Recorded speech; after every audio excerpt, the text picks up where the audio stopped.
Bonjour à chacun, bonjour à tous et bienvenue à la revue de presse. Bienvenue au point clé du hautement social. J'emprunte volontiers les mots du quotidien Fraternité pour annoncer la bonne nouvelle aux populations béninoises. Elles qui pourront désormais bien se soigner et sans crainte de moyens. C'est l'opérationnalisation de l'assurance maladie d'ici 6 mois. Jubile le journal. Les deux refrains. Comme à toutes les formations sanitaires d'ici, sans argent, je ne touche pas votre parent, pourra désormais disparaître.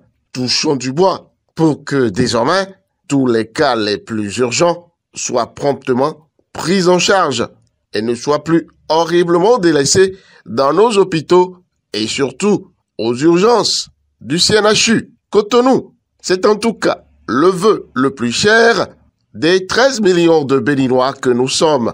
En tout cas, ce n'est pas le quotidien gouvernemental La Nation qui me dira le contraire.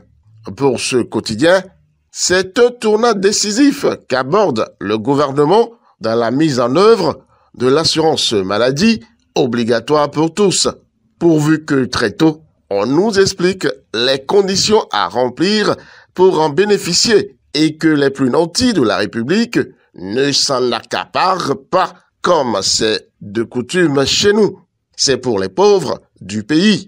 En tout état de cause, le journal Le Meilleur nous renseigne que nous tenons là le bon bout, puisque le gouvernement acte la contractualisation de l'Arche de Noé pour le peuple de Dieu du Bénin.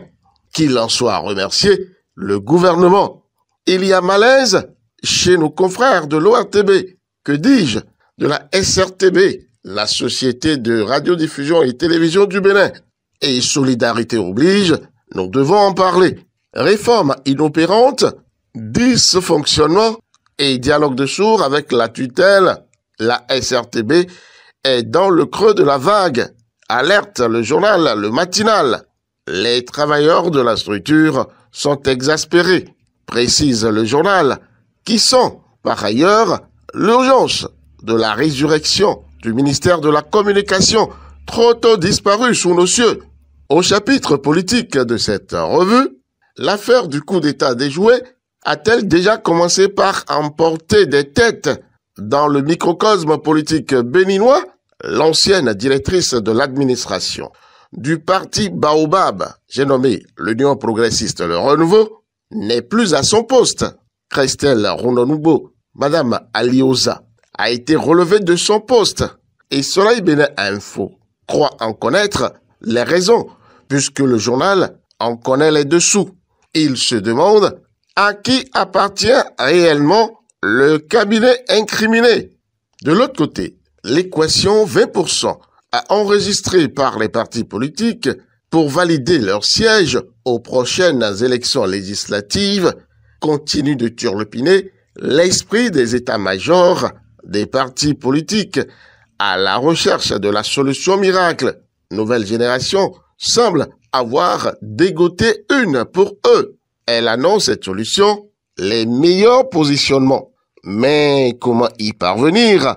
Une autre paire de manches que les experts en la matière, que sont nos politiciens, ne manqueront pas d'en trouver les ficelles.